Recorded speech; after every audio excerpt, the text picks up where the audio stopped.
Well, I'm back to the river again on a very cold December morning, as you can see by all the frost and ice around me. The river has now dropped to a fishable level.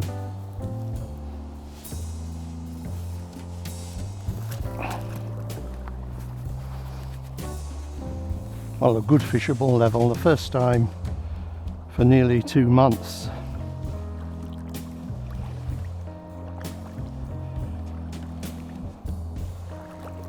And I was going to try somewhere new today, but I thought, seeing as I've tied up a few new fly patterns for my check nymph fin, I want to see whether they work first in an area where I know there are a few small grayling, rather than try fresh water, not knowing whether it's because there's no fish there or that the flies aren't working.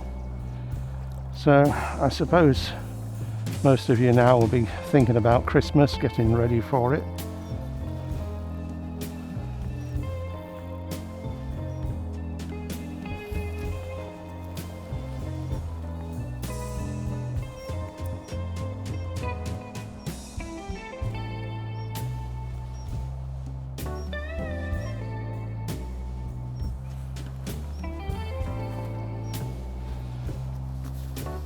It's going to be extra expensive this year for everybody with the high price rises.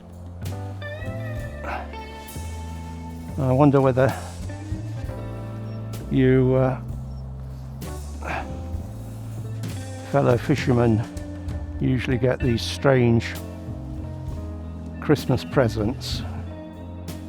You know, the kind of things, slippers in the shape of a fish, hip flasks in the shape of a fish shaped pillows.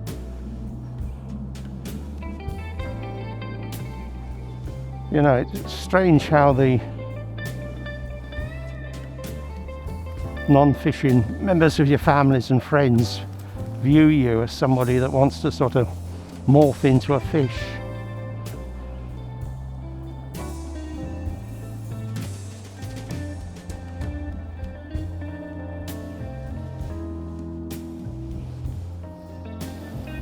As you can see, I've just inserted a small clip of a grayling in a net. The significance of that is, a few weeks ago I had a belting session dry fly fishing for grayling, and I started my action cam, or so I thought, and what I actually did was I turned it off record. So that was the last little second or two I managed to capture. But I then went and recorded about 15 minutes of the camera stuck in my tackle bag. So if anybody actually wants some rustling sounds in total darkness, I've got them. Anyway, coming up for next year, I've got a few interesting fly reels that I've purchased and seeked out. You know, one of them is a multiplying fly reel, but I actually want to review it while fishing and catching fish, because I don't think just sort of like flicking it around and showing it in 360 degrees gives people the idea of how it functions and whether or not there's any drawbacks. Because I want to find out whether there's any drawbacks, and believe me, I will tell you.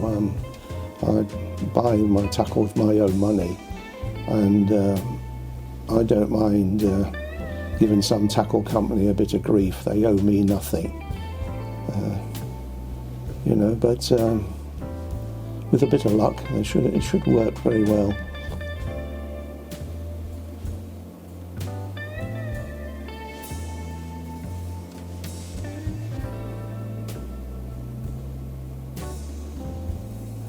So I've got quite a few trips planned next year in my head to different still water fisheries, and I'll give you a review of those fisheries as I find them.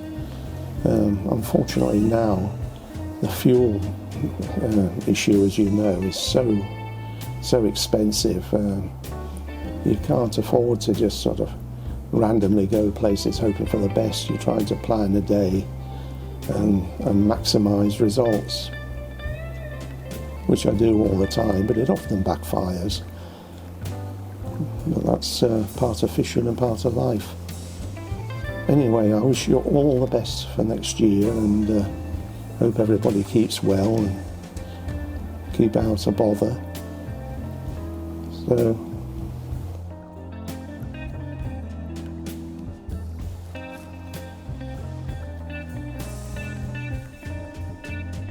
I just got a warning from my action cam that the environmental temperature was low. I would never have guessed. Well, I've given it about 2.5 hours, a couple of changes of flies, and I haven't had a single knock off anything, so I'm taking the hint and finishing.